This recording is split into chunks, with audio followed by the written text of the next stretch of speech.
Hari ini kami dari kelompok 4 kelas A akan melakukan simulasi mitigasi bencana tsunami. Jika Anda berada di sekitar pantai dan terasa guncangan gempa bumi dan disusul air laut surut secara tiba-tiba sehingga dasar laut terlihat, segeralah lari menjauhi pantai dan mencari tempat yang lebih tinggi seperti perbukitan, gedung tinggi, ataupun pohon. Utamakan keselamatan terlebih dahulu, tinggalkan barang yang tidak perlu dan menghambat Anda dalam melakukan evakuasi diri.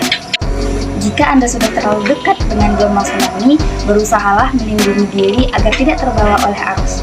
Selanjutnya, Anda bisa memastikan tidak ada anggota keluarga yang tertinggal pada saat pergi ke tempat evakuasi.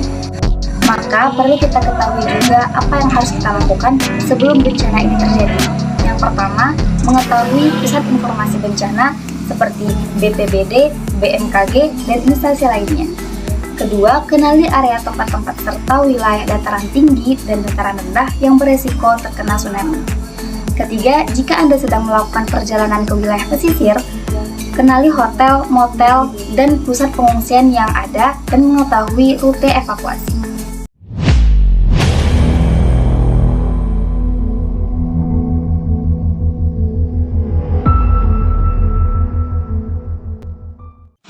Dek, cepat. Iya, bentar.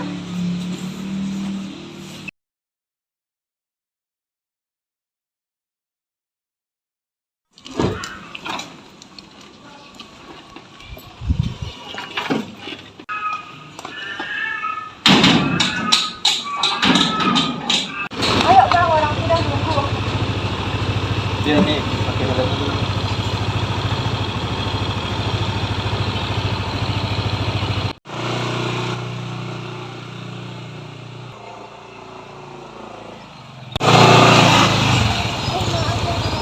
Ya, sorry ya guys ya. Ayo cepat nanti kelar.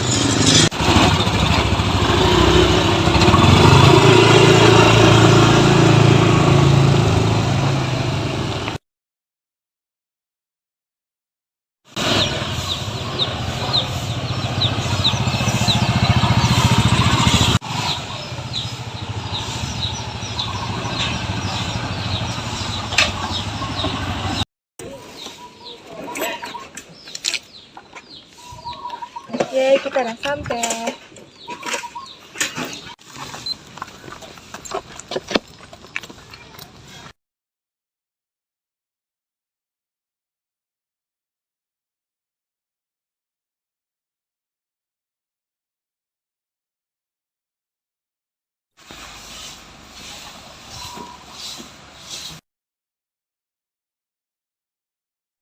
Bang, main ke pantai yuk. Nggak bisa dek, abang masih ada tugas kuliah. Gimana aja? Kak, main yuk, Kak. Nggak sampai. Yuk, sama aku aja yuk.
Ngapa?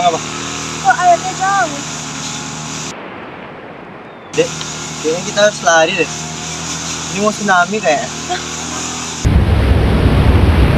Iya, kita mau tsunami tuh. Ayo lari.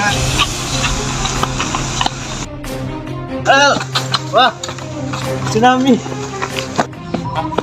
Kenapa? Ayo. Oh, sudah gua.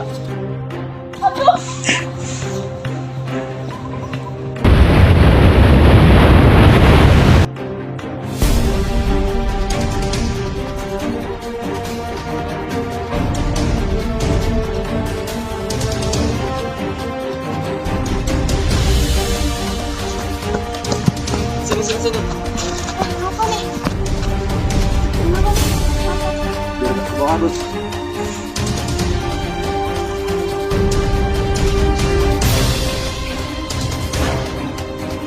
Mau kemana? Aku mau cari adik aku dulu ya.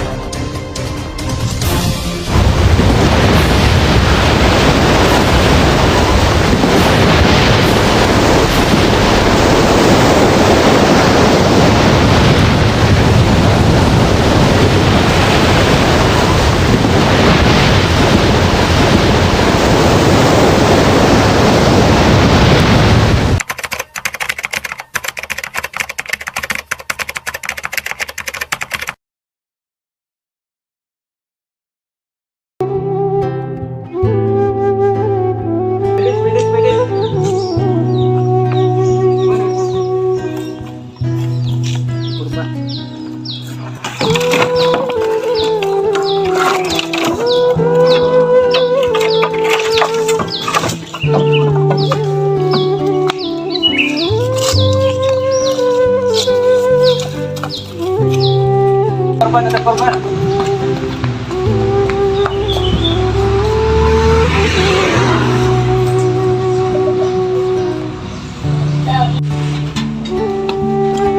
Ada aku.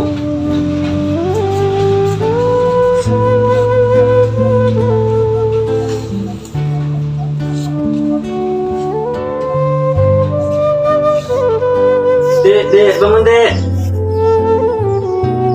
Dek, Vita.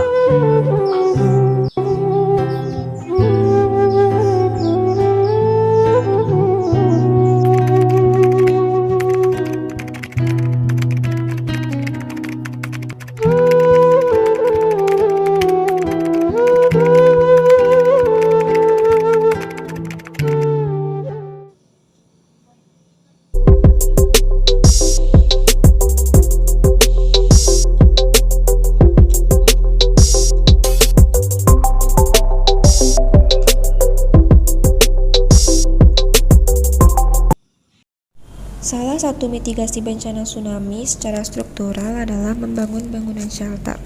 Bangunan shelter adalah fasilitas umum yang apabila terjadi bencana tsunami atau bencana yang lain digunakan untuk evakuasi pengungsi. Namun bisa digunakan pula untuk fasilitas umum yang lain, misalnya untuk tempat rekreasi atau ibadah atau yang lainnya. Syarat bangunan shelter adalah bangunan tingkat yang tahan gempa, tahan tsunami, dan bisa menampung banyak orang. Diharapkan bangunan shelter mempunyai fungsi sekunder saat tidak terjadi bencana, selain mempunyai fungsi utama sebagai shelter untuk mitigasi tsunami. Untuk itu, diperlukan konsep desain bangunan shelter yang sesuai dengan kaidah-kaidah yang berlaku, baik secara fungsinya dan strukturalnya. Bangunan Perlindungan Evakuasi Shelter Building atau ESB didefinisikan sebagai bangunan yang berfungsi sebagai tempat tujuan evakuasi tsunami. Pokok penting dalam menentukan ESB adalah bangunan harus dapat bertahan dari bencana dan mempunyai lantai di atas tingkat tsunami. Agar dapat berfungsi sebagai tempat perlindungan, sebuah bangunan harus mempunyai persyaratan berikut. Yang pertama, struktural. Penggunaan bangunan sebagai tempat rekreasi vertikal menekankan bangunan tersebut tidak akan rusak atau hanya mengalami kerusakan yang tidak membahayakan dan tetap dapat berfungsi sebagai tempat perlindungan sementara. Yang kedua, lantai evakuasi. Area evakuasi atau lantai evakuasi seharusnya tidak dapat dijangkau oleh tanda tsunami. Oleh karena itu, lantai evakuasi harus lebih tinggi dari ketinggian gelombang. Ada banyak kasus, bangunannya bertingkat agar penduduk dapat diaplikasikan lantai 1 atau di lantai 2 atau lantai atas. Pertimbangan utama dalam rancangan tempat reformasi adalah penyediaan uang yang dapat dengan akomodasi sebanyak mungkin penduduk yang mengakses dalam waktu singkat. Yang ketiga, fungsi. Berkaitan dengan periode terjadinya perulangan tsunami dan efisiensi ruang dan biaya perkotaan, tidak ada bangunan yang khusus dirancang atau ditempatkan hanya untuk tempat pelindungan vertikal. Fungsi tambahan yang diberikan kepada bangunan memiliki fungsi khusus sendiri atau bisa juga sebagai bangunan multifungsi. Fungsi yang sudah ada seharusnya bertujuan untuk layanan publik. Yang keempat, rancangan dan kapasitas. ESB seharusnya mempunyai tempat cadangan untuk mengakomodasi lebih banyak orang selama proses evakuasi. Untuk tujuan evakuasi, rancangan harus merancang ruang 1 meter persegi per orang.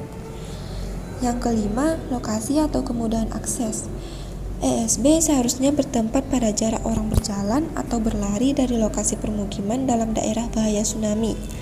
Jarak yang masih bisa dijangkau dalam evakuasi adalah 500 meter, 1000 meter, 1500 meter, dan 2000 meter. Yang keenam, kemudahan akses vertikal. ESB harus memiliki tangga dan jalur melandai yang dirancang untuk memenuhi persyaratan dan peraturan dan keselamatan bangunan. Dan yang terakhir, keamanan. Setiap ESB harus memiliki mekanisme keamanan untuk melindungi hak milik dari pencurian. Titik keamanan adalah masalah penting dan menjadi perdebatan dalam menentukan ESB, terutama untuk bangunan yang dimiliki pribadi seperti hotel dan restoran.